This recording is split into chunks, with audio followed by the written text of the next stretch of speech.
All right, Shalom. I want to give all praises to Yahweh, Ba'Hashem, Yahweh Shai, Ba'Hashem, Rachak Kodash, the the apostles and elders of Great Millstone who rule well. Peace and salutations to you sincere Akim out there, pushing the truth across the four corners of the earth. And I just wanted to just add on because, we're coming into 2020, the year of prophecy. And here we are in the first month, and stuff is already heating up. Just as the apostles have been saying for years, just as brothers have been saying for years, and the stars of heaven are falling. All of these things that the scriptures are talking about, they're manifesting. Just like the scriptures say, the prophecy is going to speak and not lie, and that's why it's important, for us to have a strong mind. It tells you in Proverbs, the matters of the heart, keep the matters of the heart, basically. Basically keep your mind. And then it tells you, have not, cast not away thy confidence,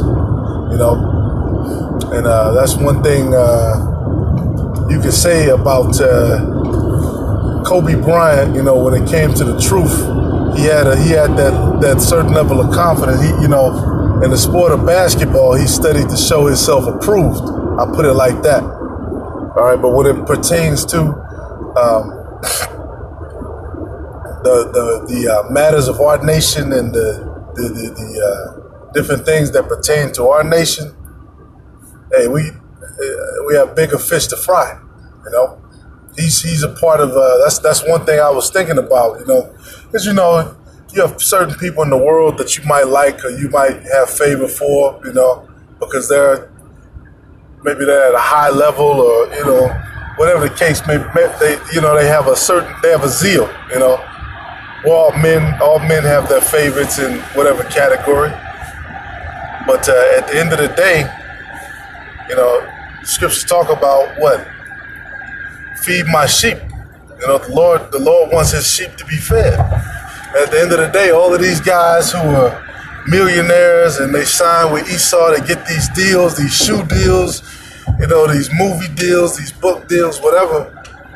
They're not thinking about the flock. They're not thinking about the sheep of Yahweh Ba'Hashem, Yahweh Shai. They're not thinking about that.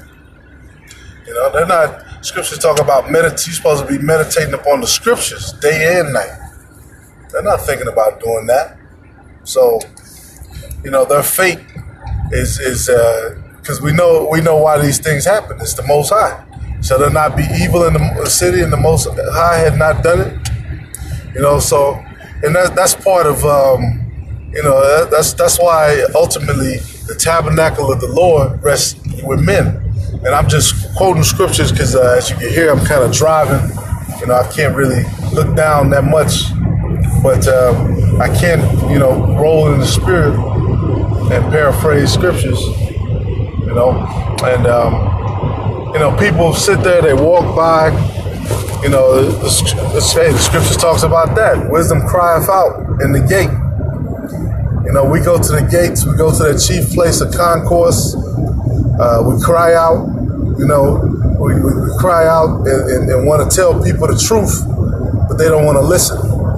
And then, when situations like these happen, these serious situations, then that's when, your faith is tested. And as you can see, you got a lot of people who are cracking under pressure, And this is over, the death of one, so-called star in Esau's kingdom. All right?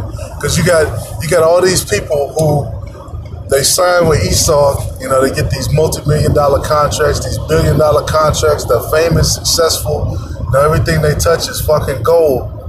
But at the end of the day, they're not doing anything for the people.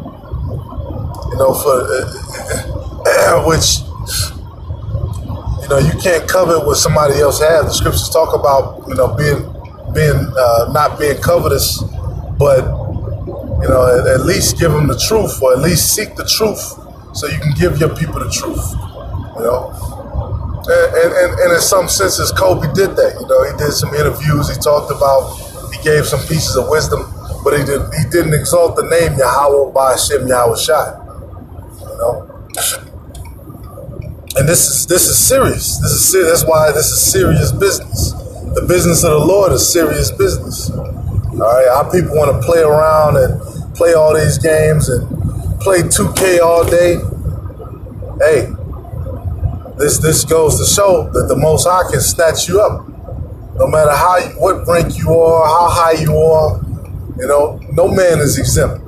That's why the scriptures say, "Fear not man who can take your life from you, but fear the Most High who controls." You know, he controls the spirit too. He controls your spirit too. The Most High could bring your spirit back, you know, as somebody who's retarded or as a newborn baby and a bullet come out of nowhere and hit you or something, you know. And that would be, you know, if he deems it this righteous judgment. And that's a scary thing. All right, and hey, let me get the scriptures though. I got one verse pulled up I can read. You know, because I was thinking about that. You know, we know that your spirit never dies. We know your body dies. Your body decays. The scriptures talk about that. You know, Job talked about, you know, the worms will consume me, which I'm gonna get that, Lord willing. Let's see, this is Sirach 22:11. It said, "Weep for the dead, for he hath lost the light, and weep for the fool, for he wanted understanding. Make little weeping for the dead, for he is at rest." And that's the thing about it, you know. You weep for somebody who dies, you know, you cry about it, you might get emotional about it, you know, because we're in this flesh, but at the end of the day, we know that the spirit moves on. You know, and if you're an Israelite, you're one of the saints, most likely, you know, when you pass on now, you're going to come back in the kingdom. You're going to come back in a righteous body. You're going to come back in a righteous place. And you're going to go before the Father. You know, and you don't have to face destruction. You don't have to go through the process of destruction that this world is about to go through. You know, and you're at rest. These people who pass on, like, you know, last year my grandmother passed on, you know, and I was kind of sad about it for a couple of days, but I thought about it. I said, that's beautiful, because she's not going to have to face, you know, the famine, the destruction, and all the hell, and dealing with Esau day to day, you know. Dealing with bills, this bill, that bill, you know, I had to go over and I might have to grab groceries for her and all this stuff. And, you know, she was older, so her body was breaking down. So now she don't have to deal with all that shit. You know, make little weeping for the dead, for he is at rest. But the life of the fool is worse than death. And the scriptures is clear. You got a lot of fools on this earth. You got a lot of people who fool themselves, you know. Who really don't understand the scriptures, you know, especially the so-called Christians. Because what the Christians do, they'll have a whole, you know, $10,000, $20,000 funeral.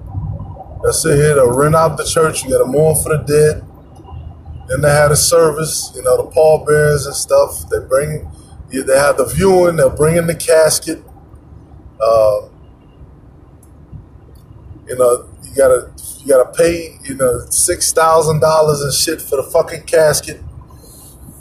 Then, you know, people come in for the view, which all of that stuff, that's not scriptural, you know, that you need to see. You're not, according to the scriptures, you're not supposed to even touch a dead body. You're not supposed to touch it and deal with dead bodies. In the ancient world, they would, just like Yahweh Shai, when he was crucified, he was taken to the tombs. You know, they would maybe anoint the body with oil and herbs. They would wrap the body. Somebody was appointed to do that, and then he would be taken to the tomb, and then, you know, the body would decompose.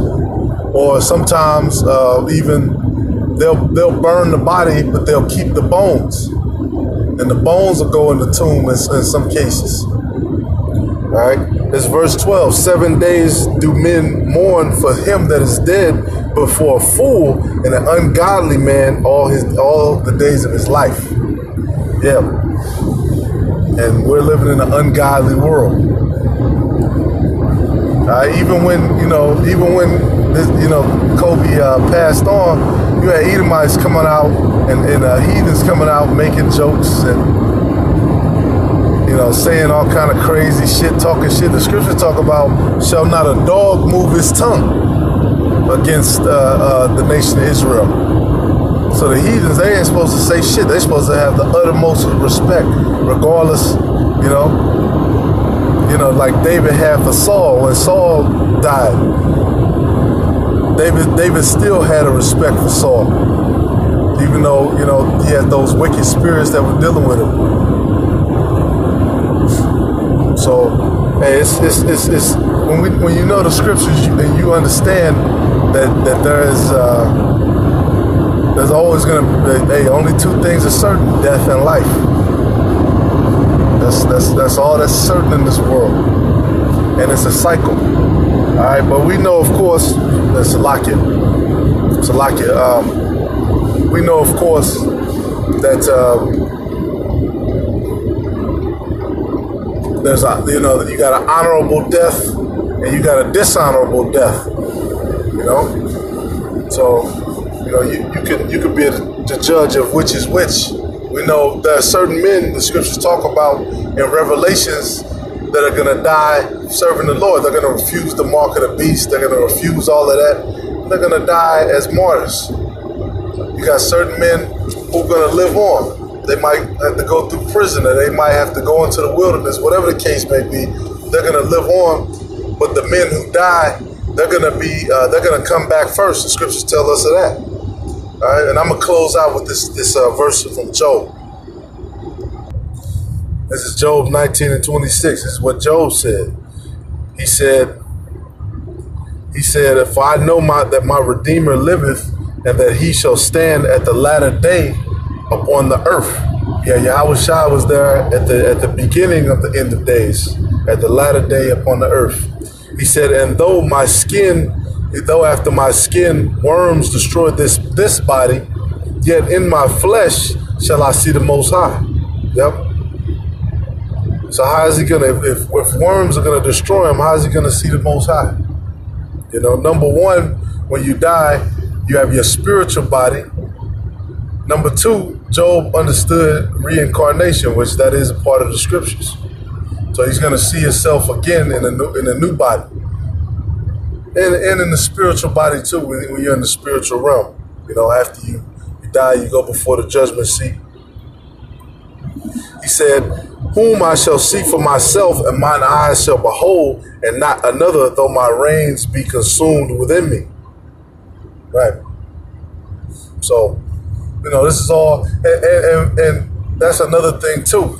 If you claim that you know the truth about life, you gotta have the truth about death too.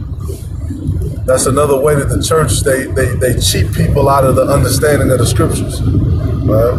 So that's just a quick one. I was just reflecting over that. Different brothers, I saw different brothers post different scriptures, and everything was hidden.